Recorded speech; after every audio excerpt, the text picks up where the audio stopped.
தொலைத சந்திரகிரி அண்ணா ஒரு சின்ன கிராமம். காலை பனி இன்னும் போகவில்லை. பறவைகள் கலரவ ஆரம்பித்துள்ளது. ஆனால் ஒரு பழைய மண் வீட்டிற்குள் மௌன மாத்திரம் நிரம்பியுள்ளது. ஒரு ஹரித சாப்பிய மீது 2 ஆண்டு இளைஞன் கேதன் ஆழ தூக்கத்தில் மூழ்கினான். வீட்டு மூலையில் மற்றொரு அவனுடைய தாய் கௌரி கெம்மாத்தா பலவீனமான உடலுடன் ஒருவரே சமையல் தீப்பிடிக்க முயற்சிக்கிறாள். கேதன், மகா, அதிகாலை கொஞ்சம் தண்ணீர் கொண்டு கொடு. அவள் ஆழமாக நெட்டு சிறுவிடுகிறாள். அந்த நாள் மதியம். ஆக கேதன் கடைசியில் வீட்டிலிருந்து வெளியே தோட்டத்தில் துடித்தவர்கள் அவனத்தை பார்த்து வியங்கிய நவிகிறார்கள். ஓஹோ, இளவரசையத்தவன் தாய் நோயால் அவதிப்பட்டாலும் மகனுக்கு தூக்கம் மட்டும் முக்கிய. அந்த வார்த்தைகள் கேதன் மனதுக்கு தீயாகிறது. இருந்தாலும் எதுவும் ஆகவில்லை. அல்லது அப்படி அவன் நதி தீரத்தை நடக்கிறான். ஒரு பெரிய அரளி மரத்தின் கீழே அமர்ந்து வானத்தில் பார்க்கிறான். அஷ்டத்தில் ஒரு வயதான சாது அங்கு வருவார். இளைஞனே, இந்த உடல் கடவுளின் பங்களிப்பு.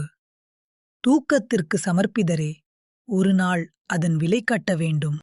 என் வாய்க்கு நீ ஏன் உபதேச கொட்டி?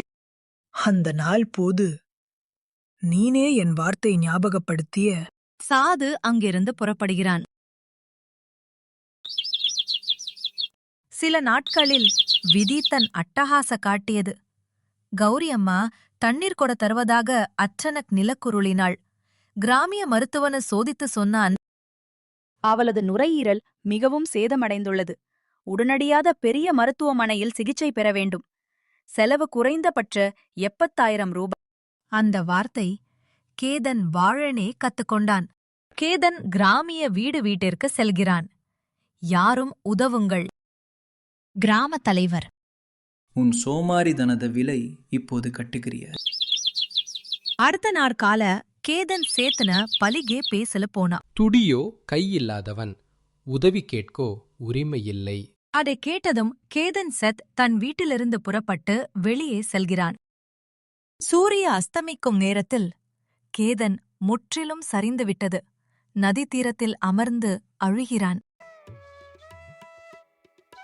கடவுளே, என்னை சிக்ஷிசு, ஆனால் என் தாயை காப்பாற்று. இரண்டாவது சந்திப்பு அஷ்டத்தில். அதே சாது மீண்டும் தோன்றுகிறார். நோடு மகனே, மாயே உங்களிலேயே உள்ளது. ஒன்று சின்ன கல் கைக்கு கொடுக்கிறான். இது மந்திரத கல்லல்ல, இது உன்னை நித்திரை செய்யும் சக்திய குறியீடு. அந்த இரவு கேதன் தூக்க செய்யல. தாயின் உசிராட அவனோட மனத சூறை செய்யல. இன்று என் வாழ்க்கை மாற்றம்.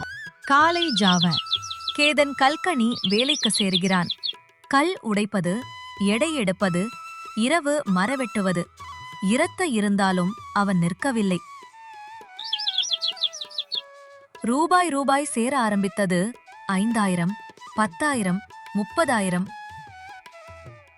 உடல் சோதரு, மனம் சோலவில்லை. கேடன் கையில் பிடித்து கள். என் சக்தி என் உள்ளே இருக்கிறது. 77,000 ரூபாய். அறுவை சிகிச்சை வெற்றிகரமாக.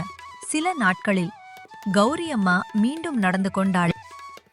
நீ என் உயிரை காப்பாற்றவில்லை மகா, உன் வாழ்க்கையே உருவாக்கியே. மீண்டும் சாது நடித்தன. கல்லுக்கு சக்தி இருந்தது. சக்தி உன்னுள் இருந்தது.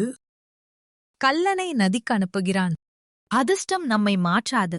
நம் உழைப்பு நமது சக்தியை வெளிப்படுத்துகிறது. இதே வாழ்க்கை உண்மை. இந்த கதை உங்களுக்கு பிடித்திருந்தால் தயவு செய்து லைக் செய்யவும், ஷேர் செய்யவும் மற்றும் சேனலை சப்ஸ்கிரைப் செய்யவும்.